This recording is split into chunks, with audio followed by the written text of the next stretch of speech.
से ही बड़ी जानकारी सामने आई है। दरअसल उत्तराखंड में चुनाव को लेकर तैयारियां तेज हो गई है। आगामी विधानसभा चुनावों को लेकर उत्तराखंड में तैयारियां तेज हो गई है। कांग्रेस और बीजेपी में बैठक का दौर लगातार जारी है। सियासी सरगर्मियां बढ़ गई हैं। कांग्रेस बीजेपी में बैठक का दौर जारी है। कांग्रेस में नेता प्रतिपक्ष का चुनाव होना है उत्तराखंड में। दरअसल आपको जानकारी पहुंचा दें, बीजेपी प्रदेश स्तर पर तैयारियां कर रही है। नेता प्रतिपक्ष का चुनाव होना है कांग्रेस में। बड़ी जानकारी इस वक्त की आप तक पहुंचा रहे हैं। उत्तराखंड में चुनावों को लेकर के तैयारियां तेज हो गई है। सियासी सरगर्मियां लगातार बढ़ती जा रही है। बैठकों का दौर लगातार जारी है। उत्तराखंड से हमारे ब्यूरो चीफ धीरेन्द्र प्रताप सिंह हमारे साथ जुड़ गए हैं। सीधा उनका रुख करते हैं। धीरेन्द्र, उत्तराखंड में चुनावी सरगर्मियां तेज हो गई हैं, बैठकों का दौर जारी है। क्या लग रहा है कितनी अहम ये बैठकें होने जा रही हैं अब? धीरेन्द्र, विधानसभा चुनाव बहुत कम समय में होने वाले हैं। आपको बता दें कि 18 मार्च 2022 में यहाँ नई सरकार का गठन होगा और जनवरी से ही या कहिए दिसंबर के अंतिम सप्ताह से ही यहाँ पे चुनावी आचार संहिता लागू हो सकती है और उसके बाद चुनावी प्रक्रिया शुरू हो जाएगी। तो ये चूंकि चुनावी साल है और चुनावी साल भी आधा बीत चुका है, जिसको देखते हुए अब तमाम जो सियासी दल है उनमें अपनी आंतरिक गतिविधियां बहुत तेज हो गई हैं। अब बीजेपी चूंकि सत्ताधारी पार्टी है और उसके सामने सत्ता में दोबारा से वापसी की एक बड़ी चुनौती है, उसको देखते हुए सबसे ज्यादा गहमागहमी, सबसे ज्यादा सक्रियता भी उसी पार्टी में दिख रही है।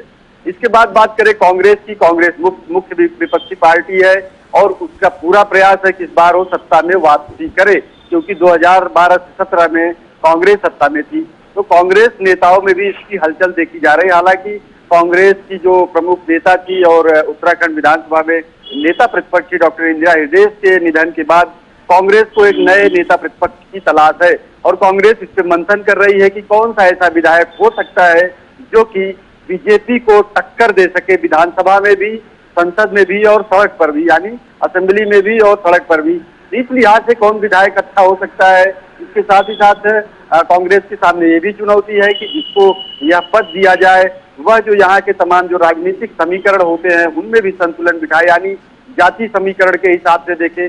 कांग्रेस की जो इंदिरा हृदय थी वो ब्राह्मण समुदाय से आती थी और कुमाऊं मंडल से आती थी, इसलिए और जो प्रदेश अध्यक्ष है प्रीतम सिंह गढ़वाल मंडल से आते हैं और क्षत्रिय समुदाय से आते हैं। तो जाति समीकरण के हिसाब से इस पद पे किसी ब्राह्मण विधायक को मौका मिलना चाहिए, ऐसा कांग्रेस मानती है और शायद इसीलिए तलाश में इतना टाइम लग रहा है। लेकिन 25 जून तक शायद उसकी तलाश पूरी हो जाएगी और नेता प्रतिपक्ष की जिम्मेदारी किसे दी जाएगी वह तय कर सकती, क्योंकि चुनाव बहुत कम समय में होना है।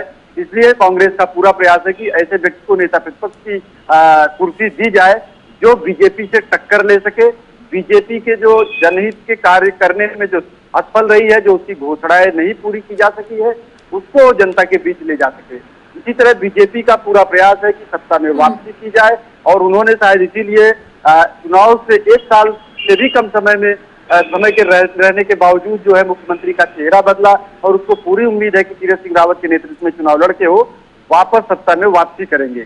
और तीरथ सिंह रावत के सामने जो वर्तमान मुख्यमंत्री है एक बड़ी चुनौती है कि वो 6 महीने के अंदर जो कानूनी बाध्यता है, संवैधानिक बाध्यता है कि उनको विधानसभा का सदस्य बनना जरूरी है।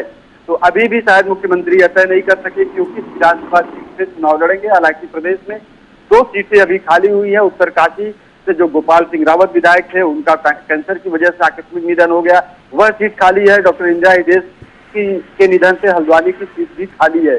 अब देखने वाली बात होगी कि क्या मुख्यमंत्री कांग्रेस की सीट, यानी जिसपे इंदिरा हृदय अभी तक विधायक थी, उस सीट पे चुनाव लड़ते हैं या उत्तरकाशी की गंगोत्री सीट से, क्योंकि गंगोत्री सीट पे मुख्यमंत्री और बीजेपी की सक्रियता ज्यादा देखी जा रही। तो उम्मीद ज्यादा यही की जा रही कि मुख्यमंत्री गढ़वाल मंडल के ही उत्तरकाशी की गंगोत्री सीट से ही चुनाव लड़ेंगे।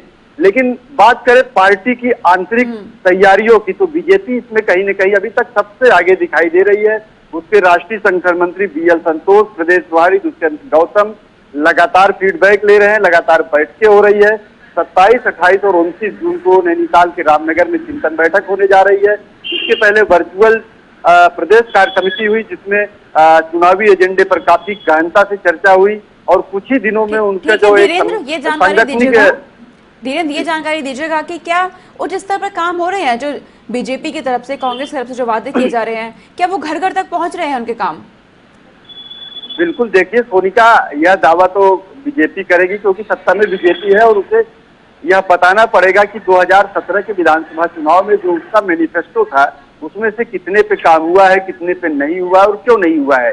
क्योंकि उत्तराखंड के विधानसभा में पहली बार किसी पार्टी को प्रचंड बहुमत मिला, इसलिए बीजेपी इस पे कोई भी टाल मटोल या बहाना नहीं कर पाएगी कि किस वजह से ये काम नहीं हो सके। हालांकि कोरोना का एक ऐसा बहाना उनके सामने है जिसकी आड़ में ये बच सकते हैं जनता के उत्तरदायित्व से कि इसकी वजह से जो सरकार के काम करने की स्पीड थी थोड़ा कम हुई, वो प्रभावित हुई।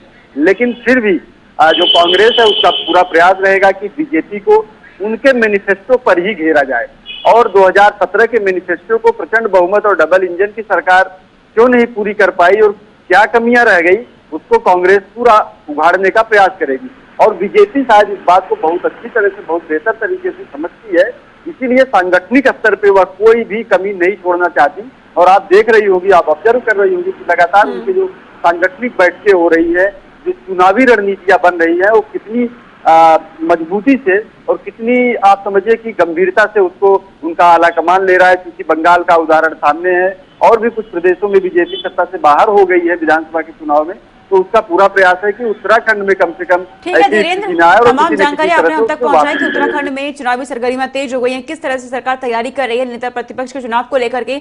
बहुत शुक्रिया आपका धीरेन्द्र, तमाम जानकारी हम तक पहुंचाने के लिए।